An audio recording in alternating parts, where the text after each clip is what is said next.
নমস্কার, news time ডিজিটালে আপনাদের সকলকে স্বাগত জানাই। আর আপনাদের সঙ্গে রয়েছি আমি সানন্দা। জেনজি, আমরা জেনজির নাম সবার মুখে মুখে শুনছি। কখনো আমরা বাসে, ট্রামে, কখনো অফিসে, আবার কখনো বা একেবারে নিজের বাড়ির মধ্যে কিন্তু একটা জেনজি নিয়ে একটা আলোচনা চলছে। কিন্তু এই জেনজি কারা? আপনারা জানেন যে জেনারেশন বলে একটা আমরা প্রায় শুনি যে জেনারেশন গ্যাপ।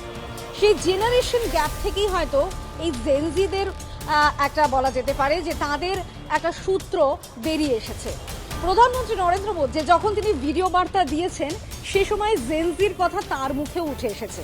অর্থাৎ জেনজি মুখে মুখে শোনা যাচ্ছে, ঘরে বাইরে অফিসে বিভিন্ন আড্ডায়, চায়ের আড্ডায় সবকিছুতে জেনজি উঠে আসছে। 15-17 বছরের ব্যবধানে একই সময়ে যাদের জন্ম, বেড়ে ওঠা, একই রকমের সামাজিক, অর্থনৈতিক এবং প্রযুক্তিগত পরিবেশের মধ্যে যাদের বেড়ে ওঠা, তাদেরকেই কিন্তু একটা জনগোষ্ঠী অর্থাৎ জেনারেশন বলা হয়। 1928, 1945, 1964, 1980, 1996, 2015 আর 2012 আর 2025, এই 7টা জেনারেশনের কথা আমরা তুলে ধরবো আপনাদের সামনে। এবার আপনাদেরকে একটু বলবো সাইলেন্ট জেনারেশনের কথা। 1928 থেকে 1945, এই সাইলেন্ট জেনারেশন কারা?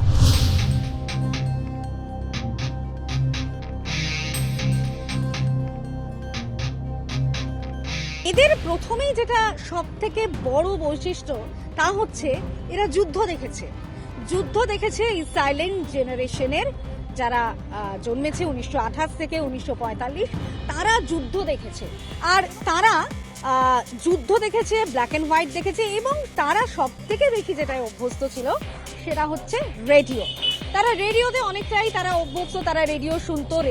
রেডিওই ছিল তাদের জীবন যাপনের একটা বড় মাধ্যম। তখন কিন্তু টিভি সেভাবে আসেনি।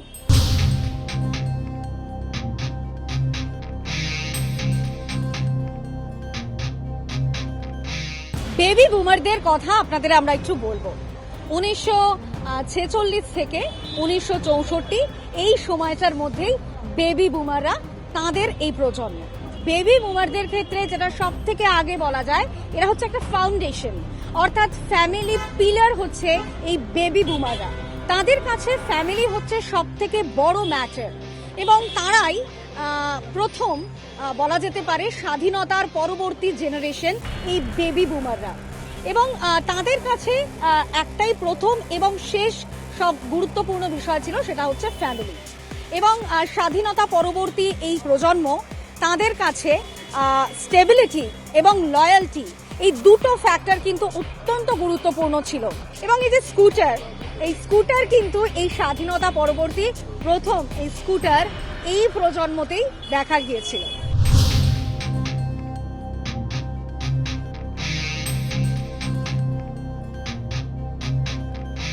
আপনাদের ওয়াকম্যানের কথা মনে পড়ে আপনাদের কিশোর কুমারের সেই সব গানগুলো, যেগুলো ছোট ছোট ক্যাসেট আমরা কিনতাম। আমরা হয়তো তখন অনেকটাই ছোট, কিন্তু সেই জেনারেশনের কথা, জেনেক্স, যারা 1965 থেকে 1980 এই সালটা, এই মধ্যেকার সময়টাই তাদের বিচরণ। এবং বলতে গেলে যে তাদের এই যে কাজের প্রতি একটা দায়িত্বশীলতা, চাকরি পেতেই হবে, টাকা পয়সার একটা হিসেব, এই সমস্তটাই কিন্তু তারা যথেষ্ট বিবেচনা করে চলতো। এবং যেটা বলার বিষয় যে এই জেনেক্সদের সময়ই প্রথম বলা যেতে পারে ক্যাসেট, প্রথম বলা যেতে পারে ওয়াকম্যান, এই সমস্তগুলো কিন্তু এই জেনেক্সদের সময়ই এসেছিল।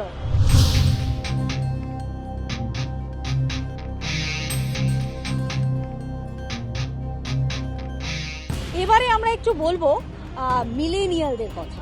মিলেনিয়াল কারা? মিলেনিয়াল হচ্ছে 1981 থেকে 1996 এর মধ্যে যাদের জন্ম, তারা হচ্ছে মিলেনিয়াল।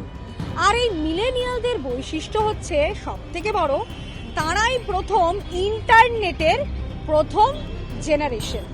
অর্থাৎ এদের সময়ই প্রথম ইন্টারনেট, একেবারে ডিজিটাল ইন্টারনেট বিভিন্ন জায়গা খুলে গিয়েছিল এই প্রজন্মে। এই প্রজন্মই ফার্স্ট দেখেছিল অর্কুট, প্রথম দেখেছিল ফেসবুক। আর যার অর্কুট নেই, যেসব ফ্রেন্ডদের অর্কুট নেই, তাদের কিন্তু শেষমেশ বাড়িতে একটা ল্যাপটপ কিংবা কম্পিউটারেরও ব্যবস্থা করতে হয়েছে। হ্যাঁ, ল্যাপটপও কিন্তু এই মিলেনিয়ালদের সময় প্রথম শুরু হয়েছিল। এই ল্যাপটপ, একদিকে অর্কুট, একদিকে ফেসবুক, এদের প্রজন্মও কিন্তু এভাবে এগিয়েছে।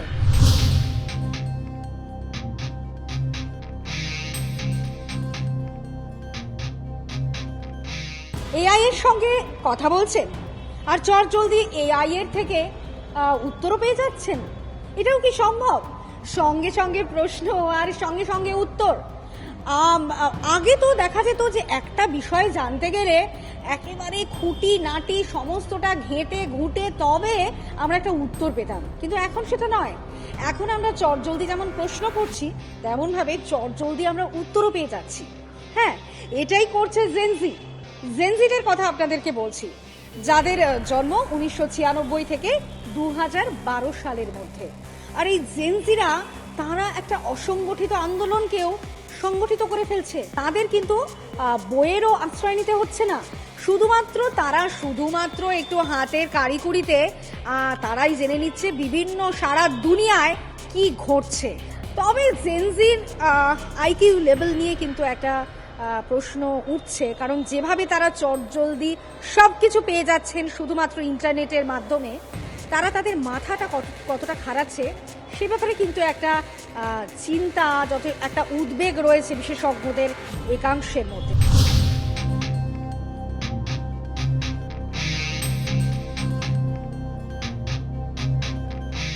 জেন আলফা জেনজির থেকেও আরো কয়েক ধাপ এগিয়ে গিয়েছে ইন্টারনেটের ক্ষেত্রে।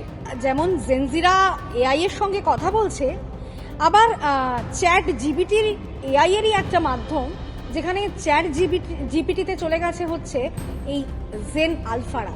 2013 থেকে 2025 এই যে এই সময়কার যে প্রজন্ম, তাদের কথা আমি আপনাদের সামনে তুলে ধরছি। স্মার্টফোন যেমন এসেছে তেমনভাবেই একটা স্মার্ট হোম, অর্থাৎ বাড়ির মধ্যে রিমোটের ওপর ভিত্তি করেই পুরো বাড়িটা কন্ট্রোল করছে এই জেন আলফারা। কোথায় আমরা দাঁড়িয়েছিলাম ব্ল্যাক অ্যান্ড হোয়াইটে, কোথায় আমরা প্রথম দেখেছিলাম টেলিভিশন, আর এখন আমরা এতটাই এগিয়ে সেখানে আমরা অ্যালেক্সাকে বলছি যে এই গানটা চালাও, অ্যালেক্সা সঙ্গে সঙ্গে গান চলে যাচ্ছে।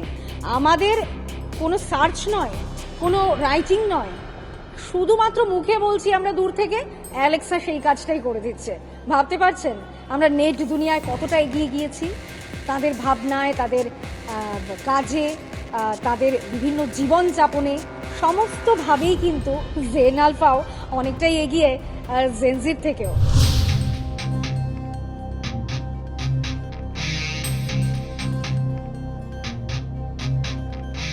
জেন বিটারা এরা হচ্ছে 2025 থেকে 2039 এই সময়কালে, মানে একদম 2025-এর পরেই যাদের জন্ম হয়েছে তারাই জেন বেটার মধ্যে পড়ছে। এরা আবার পুরোটাই রোবোটাইজড, যেখানে স্মার্ট সিটি, যেখানে ফ্লাইং ট্যাক্সি, বিভিন্ন রকম বিষয়ের ওপর তারা নির্ভরশীল হয়ে উঠছে। নেট দুনিয়া ছিল একরকম, এরা আবার তার থেকেও কয়েক কদম এগিয়ে রয়েছে। আপনাদের সামনে আমরা নিয়ে এলাম এতগুলো তথ্য, এবং আমরাও ভাববো যে আপনারা আমাদেরকে অবশ্যই জানাবেন কমেন্ট করে যে আপনাদের কেমন লাগলো এবং আপনারা কোন জেনারেশনের, আপনারা কিভাবে দেখছেন এখনকার জেনজিকে, এবং এক্ষেত্রে জেনজির যে আইকিউ লেভেল নিয়ে আমরা কথা বললাম সেইটা নিয়ে আপনাদের কি মত, আপনারা অবশ্যই আমাদের কমেন্ট করে জানান। দেখতে থাকুন নিউজ টাইম ডিজিটাল।